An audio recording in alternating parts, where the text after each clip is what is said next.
Captain Lee Tae-woo stood in the waiting chamber of Nexus Prime, the largest space station in known space. His uniform was crisp and clean, bearing the blue and white colors of Earth's United Fleet. Beside him, Dr. Park Soo-jin checked her data tablet one more time, making sure all their documents were perfect. Commander Kim Bo-ra kept her hands behind her back, watching the strange aliens walking past their window. "Remember," Lee said quietly, "we're here to make friends, not enemies." Through the thick glass, they could see the main council chamber. It was huge, with seats arranged in circles that went up to the ceiling. Hundreds of different alien species filled those seats. Some looked like giant insects, others like floating crystals that glowed with inner light. A few resembled plants with moving branches, while others were just clouds of gas held together by metal suits. "Captain Lee Tae-woo of Earth," a voice called out. It came from a translator device turning alien sounds into human words. "The council will see you now." The doors opened with a soft hiss. Lee walked forward first, his boots clicking on the smooth metal floor. The three humans entered the chamber and immediately felt very small. The ceiling was so high it seemed to disappear in shadows. Alien eyes stared down at them from every direction. In the center of the room sat the High Arbiter, a creature that looked like living crystal. Velthan was her name, and she spoke in musical tones that the translator turned into cold words. "So these are the humans. You wish to join our Council of Species?" "Yes, Honored Arbiter," Lee replied, bowing slightly. "Earth seeks peaceful membership in your great alliance. We offer trade, knowledge, and friendship." A sound like laughter came from somewhere high above. Lee looked up to see Admiral Kixmora of the Void Swimmers, a creature that looked like a giant jellyfish floating in a tank of water. "Friendship? From a species that has been fighting wars for its entire history?" Dr. Park stepped forward. "Respected Admiral, it's true that humans have had conflicts. But we've also learned from them. We've united our world and ended our wars. We wish to bring that same peace to the stars." More laughter filled the chamber, louder this time. Lord Commander Rathok of the Iron Dominion stood up from his seat. He was twice as tall as a human, with 4 arms and skin like metal. "United? You have been in space for less than 100 years. My people have ruled the void for 10,000. Lee felt his jaw tighten but kept his voice calm. "We may be young, but we learn quickly. Earth has much to offer the galaxy." "Such as?" Velthan asked, her crystal body flashing with different colors. "Our technology is different from yours." Commander Kim spoke for the first time. "Our ships use new types of weapons and engines. Our computers think faster than biological brains. Our people work together better than—" "Enough!" Rathok's voice boomed through the chamber. "You speak of ships? We have seen your little fleet. 200 vessels, barely larger than our escort craft. The Iron Dominion alone commands 50,000 warships." The aliens around the chamber made sounds of agreement. Some clicked, others buzzed, and a few released clouds of colored gas. All of them seemed to find the humans amusing. "Your application is denied," Velthan announced. "Earth is not ready for membership in the Galactic Council. You are too young, too aggressive, and too weak." Lee felt his heart sink, but he kept his face calm. "May we ask what we need to do to earn membership?" "Grow up," came a voice from the back. It was Grand Admiral Thexulan of the Stellar Imperium, a being that looked like a tree made of metal. "Come back in 1,000 years when you have learned patience, and build more ships," Rathok added with another laugh. "Many, many more ships. Your toy fleet is adorable, but children should not play with adults." Dr. Park's face turned red, but Lee put a gentle hand on her arm. "We understand your decision. We thank the Council for considering our request." "Wait," Velthan said as the humans turned to leave. "There is one more thing.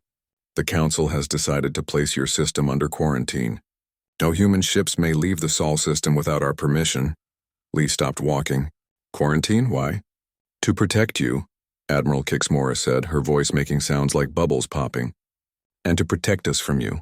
Young species often make trouble when they venture too far from home." "This is for the best," Velthan continued. "Perhaps in time, when you have grown beyond your warlike nature, we will reconsider. Until then, stay in your little corner of space and play with your toy boats." The chamber filled with alien laughter again. Lee felt his hands clench into fists but forced them to relax. Commander Kim's face was stone, while Dr. Park looked like she might cry from anger. "We understand," Lee said through gritted teeth. "Earth will remember the Council's wisdom." As the 3 humans walked back toward the exit, Conversations resumed around them. The aliens talked about trade routes and mining rights, as if the humans had never existed. They were already forgotten, dismissed as unimportant. In the corridor outside, Dr. Park finally exploded. Toy boats? Did you hear what they called our ships? Toy boats. I heard, Lee replied quietly. And that quarantine, Kim added. They're treating us like prisoners in our own system. I know. Captain, Dr. Park said, we have to do something. We can't just accept this insult. Lee stopped walking and looked back at the council chamber. Through the glass, he could see the aliens still laughing and talking. They looked so pleased with themselves, so sure that they had put the troublesome humans in their place. Oh, we'll do something, Lee said softly. But first we go home. We have a report to write. The transport ship back to Earth was quiet.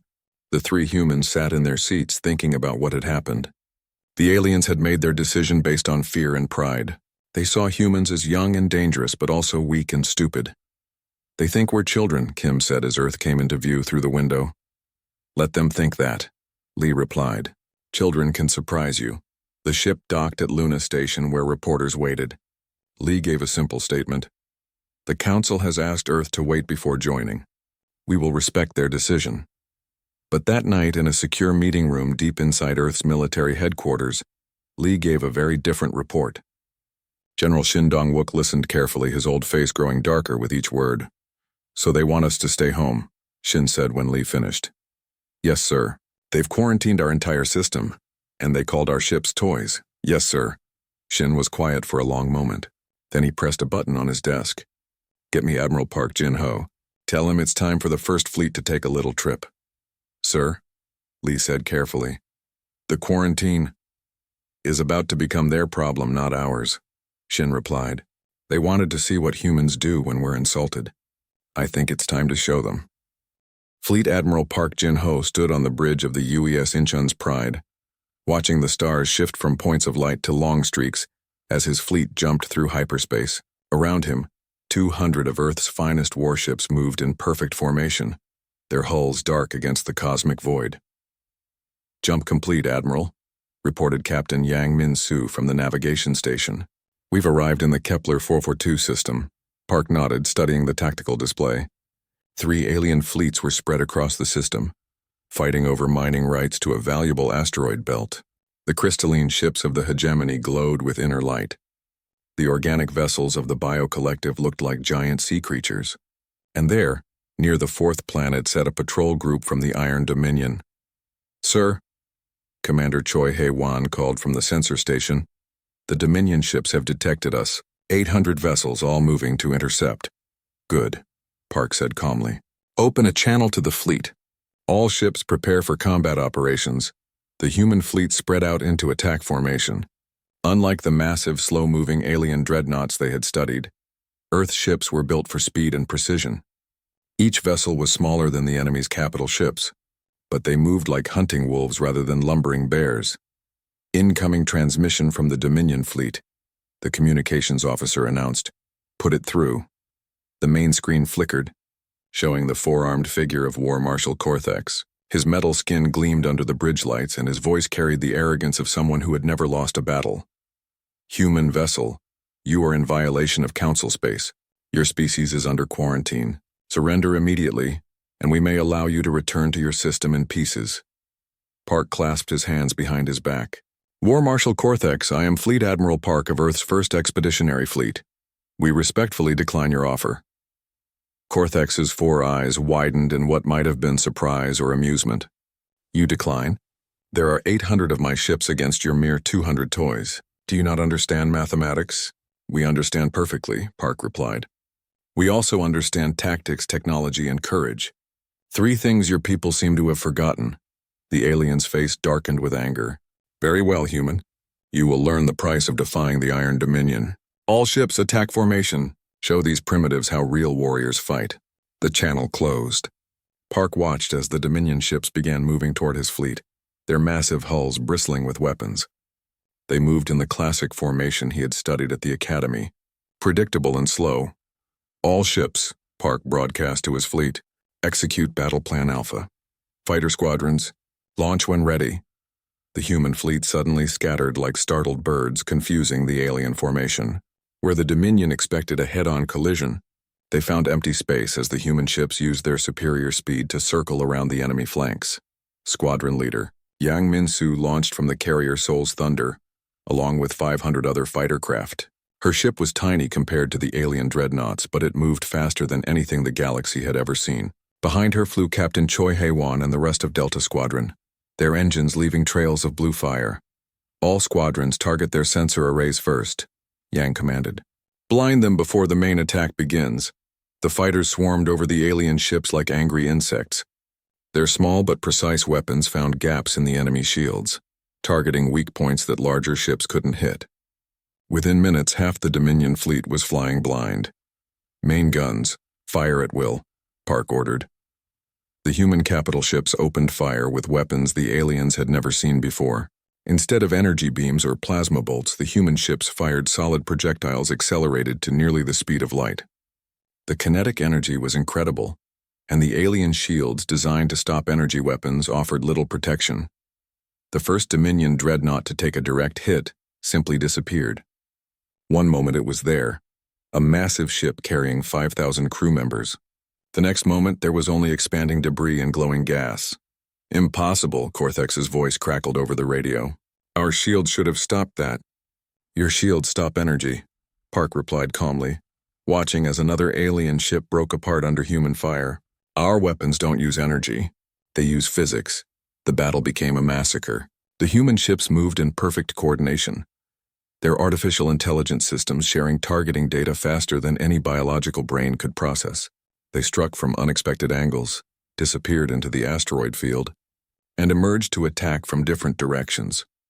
Chief Engineer Bae Soo-ho, monitoring the battle from his position aboard the Busan's Hammer, watched his gravitational mines activate. The Dominion ships trying to pursue the faster human vessels flew straight into invisible traps that grabbed them with artificial gravity and held them still for the human guns. Direct hit on the enemy flagship, reported the weapons officer. Park watched as War Marshal Corthex's command ship. The mighty crushing fist took 3 railgun rounds through its central hull. The ship didn't explode, but it stopped moving, its lights flickering as power systems failed. This is impossible. Corthex's voice was weak now, transmitted from an emergency beacon. How are you doing this? We learned from the best teacher, Park replied. Experience. In 18 minutes it was over. 600 Dominion ships were destroyed or disabled. The remaining 200 fled the system as fast as their engines could carry them. The human fleet had taken minor damage to 3 vessels with no casualties. Park stood on his bridge looking at the debris field that had once been a proud alien fleet. His tactical officer, Lieutenant Nam Gi-soo, was already recording everything for intelligence analysis. Sir, Yang Min-soo reported as she landed her fighter, all squadrons have returned safely. Enemy resistance has collapsed. Good work, squadron leader. Signal the fleet to reform. We have a message to send. The human ships gathered around the crippled Dominion flagship. Park opened a channel to broadcast across the entire system, knowing that every alien ship in the area would hear his words. This is Fleet Admiral Park of the Earth First Expeditionary Fleet. Today, the Iron Dominion chose to test human resolve. We have answered that test. Any species that wishes to trade and cooperate with Earth will find us generous friends. Any species that wishes to threaten or attack us will find us very different enemies. He paused, looking at the wreckage floating in space. The quarantine around Earth is hereby rejected. Human ships will go where they please when they please. If the Galactic Council has a problem with this, they know where to find us. The transmission ended. Around the system, alien crews watched in stunned silence as the human fleet formed up and jumped back into hyperspace, leaving behind a debris field that would serve as a warning for years to come. On the bridge of the Incheon's Pride, Park looked at his officers. They were trying not to smile, but he could see the pride in their eyes. Navigator, set course for the Proxima Centauri system, he ordered. Sir? Yang looked confused. That's not the way home, Park smiled. Who said we were going home? We have a galaxy to introduce ourselves to. In the Hegemony command ship, High Arbiter Velthon watched the human fleet disappear. Her crystal body flickered with colors that indicated deep thought and growing concern. Send word to the council, she told her aide. The humans are no longer in quarantine, and we may have made a very serious mistake. Intelligence Director Nam Gisu sat in a dark room deep inside Earth's military headquarters, watching dozens of screens that showed news broadcasts from across the galaxy. Each screen displayed a different alien species, but they were all talking about the same thing, the Battle of Kepler 442. "Sir," his assistant Park So-young said, pointing to one of the screens. "The Radiant Collective just released their analysis of the battle footage." Nam leaned forward, reading the translated text. The report was titled "Impossible Victory: How Earth's Fleet Defied Military Science." The author, Prime Intellect Chardon, had studied every second of recorded battle data. "Listen to this," Nam said, reading aloud. "The human ships moved with coordination beyond biological capability. Their reaction times suggest artificial intelligence support far more advanced than Council technology. Their weapons appear to use pure kinetic energy at relativistic speeds, making traditional energy shields useless." On another screen, a news anchor from the Bio Collective was interviewing survivors from the Dominion fleet.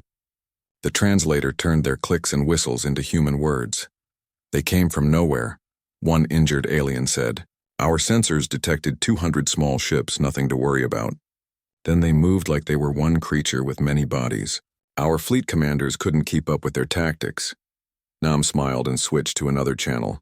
This one showed Lord Commander Rathak himself, the same alien who had laughed at Earth's toy boats in the council chamber. He was not laughing now. "The Iron Dominion does not fear these humans," Rathak declared, but his metal face looked uncertain. "This was merely one lucky victory against a small patrol group. We are mobilizing 5 full battle groups to hunt down their fleet and show them the true power of the Dominion." 5 battle groups, Nam's assistant whistled. "That's 10,000 ships." "Good," Nam replied. "The bigger they come, the harder they fall." 3 star systems away, Fleet Admiral Park Jin-ho was studying the same intelligence reports aboard his flagship. His fleet had been moving through Council space for 2 weeks, visiting systems and making contact with local populations. Everywhere they went, alien crews fled rather than fight. "Admiral," Captain Yang Min-soo reported, "we're receiving a priority message from Earth Command." "Put it through." General Shin Dong-wook's face appeared on the screen, looking serious. "Admiral, we've intercepted Dominion communications. They're sending everything they have to find you. 10,000 ships under Supreme Admiral Vex Iron." Park nodded calmly. "Understood, sir. Where do you want us to meet them?" "Proxima Centauri system. We've prepared some surprises for our guests." The connection ended. Park looked at his bridge crew, seeing excitement mixed with nervousness in their faces. They had won 1 battle, but 10,000 ships was a different challenge entirely. "All ships," Park broadcast to his fleet, "set course for Proxima Centauri. Chief Engineer Bay, prepare your special packages." Chief Engineer Bay Suho grinned from his position in the engine room. For the past month, Earth's engineers had been secretly placing gravitational mines throughout the Proxima system. The aliens didn't know about human gravity manipulation technology, because humans had never told them about it. Meanwhile, in the capital city of the Iron Dominion, Supreme Admiral Vex Iron stood before a holographic display showing his assembled fleet. 10,000 warships floated in perfect formation, the largest military force assembled in 50 years. "Today we teach the humans their place," Vex Iron announced to his commanders. "They may have surprised one patrol group, but they cannot stand against the full might of the Dominion." His second-in-command, Admiral Colthex, raised one of his 4 arms. "Sir, intelligence reports suggest the human ships are faster than ours. Should we adjust our tactics?" "Speed means nothing when you are outnumbered 50 to 1, Vex Iron replied. "We will surround them and crush them with overwhelming firepower." The Dominion fleet jumped into hyperspace, leaving behind a wake of distorted light. Every alien in the galaxy knew where they were going. The humans had been impressive, but surely no force could stand against 10,000 ships. On Earth, reporters gathered around Jung So-young as she prepared to broadcast live coverage of the approaching battle. Her camera crew was set up in the military press room, with screens showing the positions of both fleets. "This is Jung So-young reporting from Earth Command," she said into the camera. "In approximately 6 hours, our first expeditionary fleet will face the largest alien force ever assembled. 200 human ships against 10,000 enemy vessels." She paused, looking directly at the camera. "Admiral Park has sent a message to Earth Command. He says, and I quote, 'We're looking forward to the challenge.'" In the Proxima Centauri system, the human fleet waited in what appeared to be a standard defensive formation. The ships were arranged in a globe around the system's main star, with the flagship Incheon's Pride at the center. "Enemy fleet detected," reported the sensor officer. 10,000 ships approaching from galactic north. Park stood on his bridge, hands clasped behind his back. Around him, his officers waited calmly at their stations. They had trained for this moment their entire careers. "Incoming. Transmission from the enemy fleet," the communications officer announced. "Put it through, Supreme." Admiral Vexiron's face filled the screen. He was larger than most Dominion officers, with 6 arms instead of the usual 4, and his metal skin was covered in decorative scars that showed his many victories. "Human Admiral," Vexiron said, "you have caused enough trouble. Surrender now and I will make your deaths quick." Park smiled. "Admiral Vexiron, welcome to the Proxima Centauri system. We've prepared a special welcome for you. Your threats are meaningless. Look around you, human. 10,000 ships surround your pathetic fleet. You cannot escape." "Who said anything about escaping?" Park replied. "We're exactly where we want to be." Vexiron's face showed confusion. "What do you mean?" "You've fallen into our trap," Park said simply. "Chief Engineer Bay, activate the mines." Across the system, gravitational mines that had been hidden for weeks suddenly activated. Half the Dominion fleet found themselves caught in artificial gravity wells, unable to move. Their ships were pulled together in clusters, perfect targets for human weapons. "Impossible," Vexiron shouted. "How did you—" "All ships," Park broadcast to his fleet, "commence Operation Hammer. Show them what happens when you corner a human fleet." The battle that followed made Kepler 442 look like a small skirmish. The human ships moved through the system like dancers, their artificial intelligence systems calculating trajectories and targeting solutions faster than biological minds could think. They struck the trapped alien ships with devastating precision, then disappeared into the asteroid belt before the enemy could respond. Squadron leader Yang Min-soo led her fighters in attacks that seemed impossible. Her small craft wove between capital ship weapons, targeting engines and command centers with surgical precision. Behind her, Captain Choi Hae-won commanded bomber squadrons that destroyed entire alien formations with single strikes. "This is not possible." Vexiron's voice crackled over the radio as his own flagship took hit after hit. "Your weapons, your tactics, nothing makes sense." "That's because you've been fighting the same way for 1,000 years, Park replied, watching as another cluster of alien ships disappeared under human fire. "We've been fighting each other for our entire history. We learned to adapt or die." The battle lasted 4 hours. When it was over, 8,000 Dominion ships were destroyed or disabled. The remaining 2,000 fled in panic, many of them broadcasting surrender messages as they ran. Supreme Admiral Vexiron's flagship was crippled, drifting powerless in space. His final transmission was heard across the galaxy. "They're not just another species," he said, his voice full of fear. "They're something new, something beyond us. The galaxy has changed and we never saw it coming." Park stood on his bridge looking at the debris field that surrounded his undamaged fleet. His communications officer looked up from her station. "Sir, we're receiving messages from 17 different species. They're all asking for meetings about trade agreements." Park smiled. "I think the galaxy is finally ready to listen to what Earth has to say." High Arbiter Velthan's crystal body flickered with colors that showed deep worry as she looked around the emergency session of the Galactic Council. The great chamber that had once been filled with confident laughter was now tense with fear. Representatives from 8 major species sat in urgent discussion, their voices creating a chaos of sounds that the translators struggled to convert. "Order," Velthan called, her musical voice cutting through the noise. "We must have order." The chamber gradually quieted.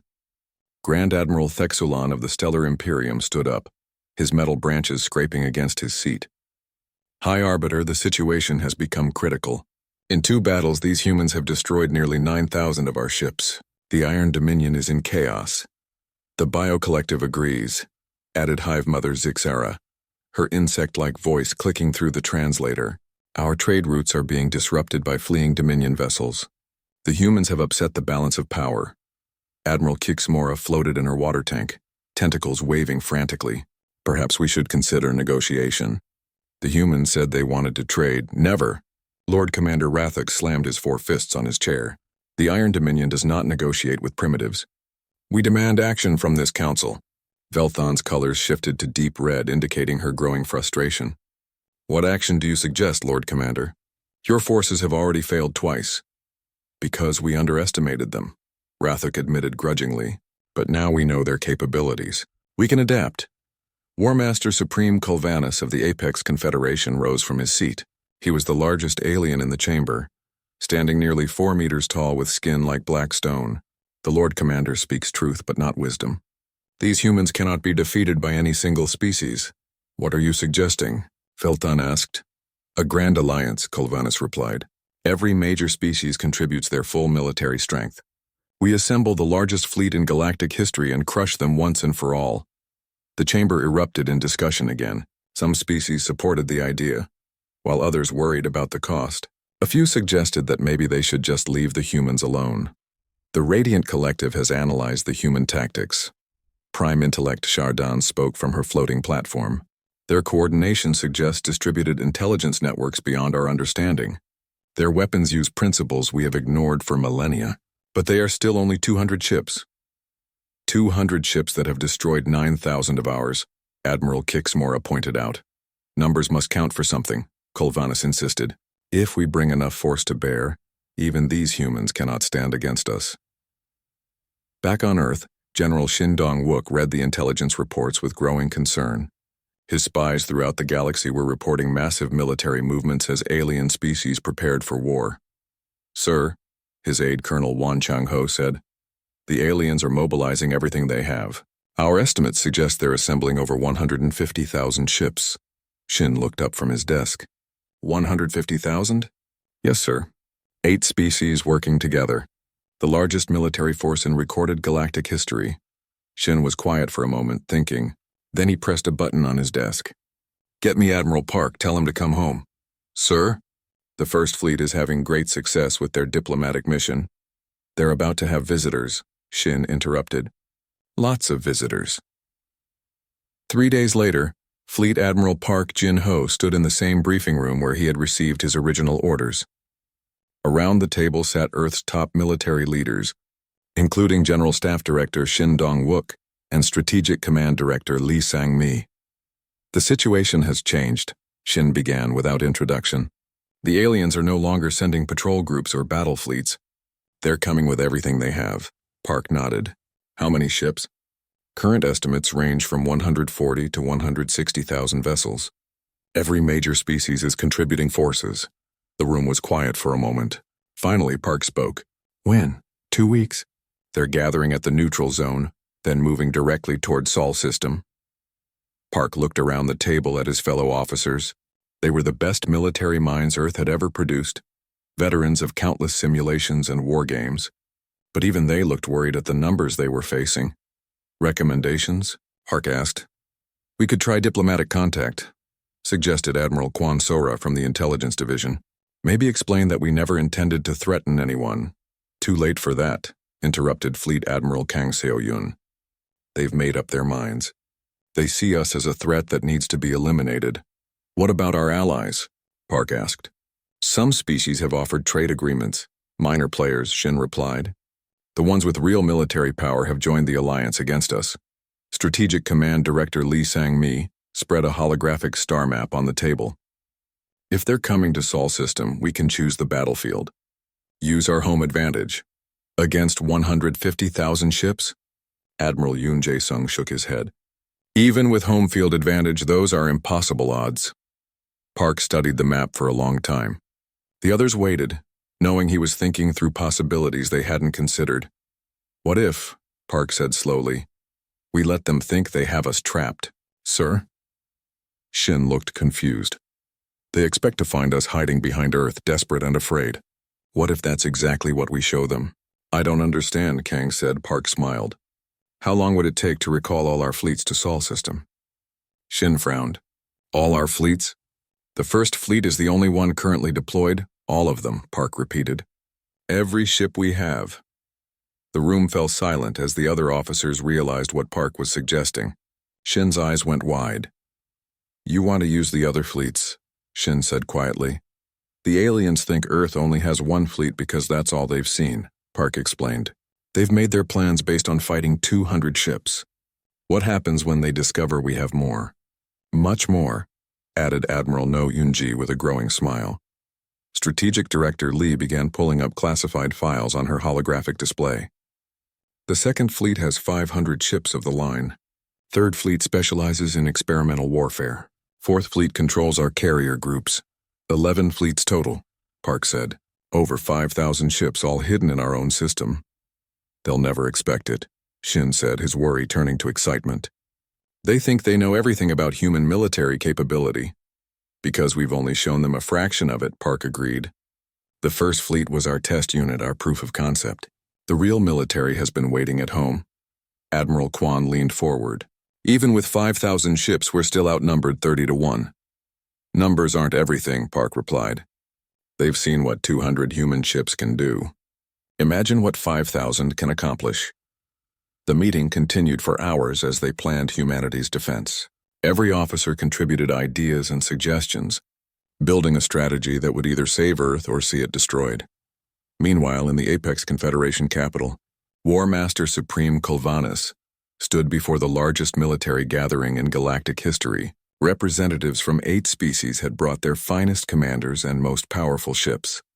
Today we unite against a common threat, Kolvanis announced. The humans have shown they cannot be reasoned with or contained. They must be eliminated before they spread their violence across the galaxy. The assembled officers clicked, buzzed, and roared their agreement. 150,000 ships waited in formation, ready to jump toward the Sol system. We go to their home, Kolvanis continued. We destroy their fleets, their stations, and their planet. When we are finished, the human threat will be nothing but a memory.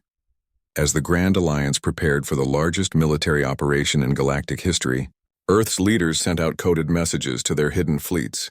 Soon, ships that had been waiting in asteroid fields and gas giant shadows began moving toward predetermined positions. The aliens thought they were about to crush a small, isolated fleet. They had no idea they were walking into the greatest trap in military history. Admiral Park stood in his ready room, looking out at the stars. In a few days, those stars would be filled with alien ships coming to destroy everything he had sworn to protect. Let them come, he said quietly to himself.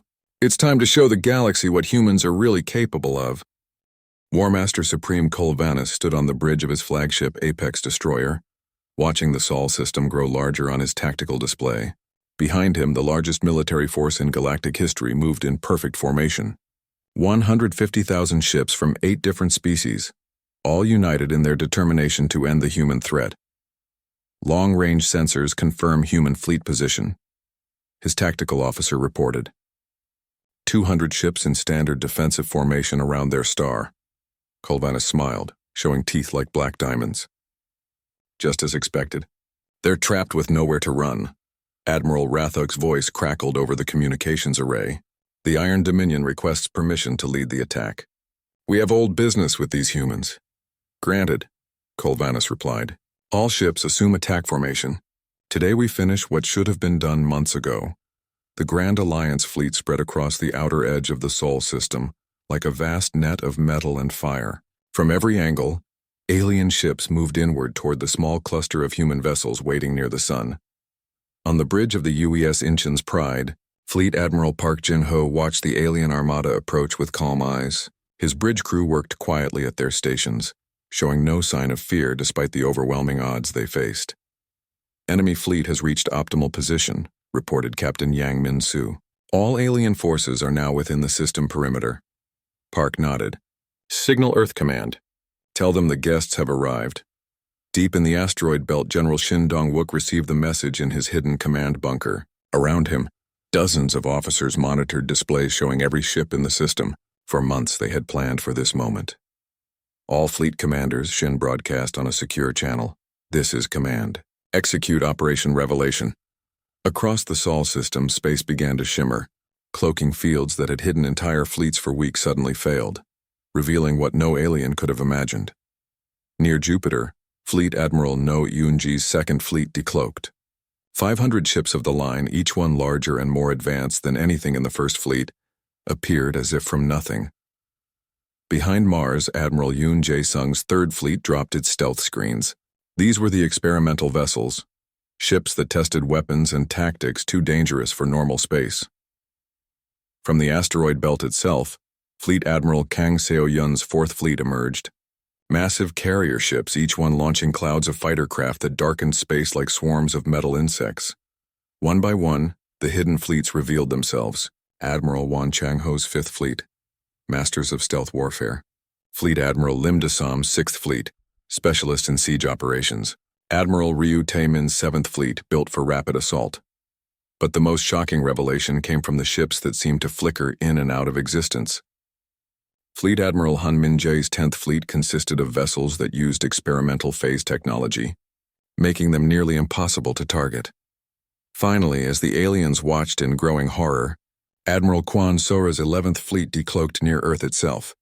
These were the crown jewels of human engineering, ships that incorporated artificial intelligence so advanced they were practically alive. In the command center of the Apex destroyer, Kolovanis stared at his tactical display as it filled with red contacts. Where moments before they had detected 200 human ships, now over 5,000 vessels surrounded his fleet. "This is impossible," his tactical officer whispered. "Where did they all come from?" "They were here all along," Kolvanis realized. "Hidden. Waiting." Admiral Rathok's voice came over the communications array, no longer confident. "Command, we are detecting massive energy readings from all human vessels. They are powering weapons we have never seen before." On the bridge of the Incheon's Pride, Park Jin-ho opened a channel to the alien fleet. His image appeared on screens throughout the Grand Alliance Armada. "War Master Supreme Kolvanis," Park said calmly. "Welcome to the Sol system. I am Fleet Admiral Park of Earth's Defense Forces." Kolvanis found his voice. "Defense Forces? Our intelligence reports indicated you had only one fleet." "Your intelligence was incomplete," Park replied. "The first expeditionary fleet was never our entire military. It was our introduction to the galaxy. These are our actual defense forces." The alien commander looked at his tactical display again, trying to understand what he was seeing. "Even with 11 fleets, you are still outnumbered. 30 to 1 odds. Surrender now and we may permit your species to survive as slaves." Park's smile was cold.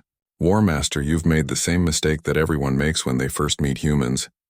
You assume that numbers are all that matter? Numbers are everything in war," Kolvanis shouted. "Allow us to demonstrate why that's not true," Park replied. "All fleets commence Operation Thunderstorm. What happened next would be studied by military historians for centuries. The human fleets didn't attack in the chaotic rush that aliens expected. Instead, they moved with perfect coordination, each fleet playing its specialized role in a strategy so complex that no biological mind could have planned it. The Fifth Fleet's stealth ships appeared inside the alien formation. Having somehow moved through the enemy lines without being detected, their weapons struck at command ships and communication centers, disrupting alien coordination. The Eighth Fleet, commanded by Fleet Admiral Oh Ye-jin, began jamming all alien communications. Suddenly, the massive enemy armada was blind and deaf, unable to coordinate their attacks. The Seventh Fleet's rapid assault ships struck like lightning, appearing at maximum speed to destroy key targets before disappearing back into the swarm of human vessels. But the most devastating attack came from Admiral Kwan Sora's 11th Fleet. These ships were crewed not just by humans, but by artificial intelligences with names like Sejong and Wanyo. They processed tactical data at impossible speeds, predicting enemy movements before the aliens themselves knew what they were going to do. "Their coordination is perfect," Kolvanis's tactical officer reported with growing panic. "It's like they're reading our minds." "Because they are," realized Admiral Chardon, who was observing the battle from a radiant collective vessel. "Their computer systems are analyzing our formation patterns, predicting our responses, and countering them before we can act." The tide of battle turned completely when Fleet Admiral Kang Seo-yun launched Operation Swarm. Her carrier ships released not thousands, but hundreds of thousands of fighter craft. Each tiny vessel was controlled by an artificial intelligence with reflexes faster than any biological pilot. The alien fleet disappeared under a cloud of human fighters like a forest consumed by a swarm of locusts.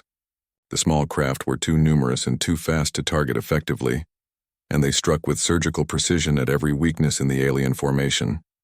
All ships retreat, Colvanus finally ordered, watching as his flagship took hit after hit from weapons that seemed to ignore his shields entirely. Full retreat! But retreat was impossible.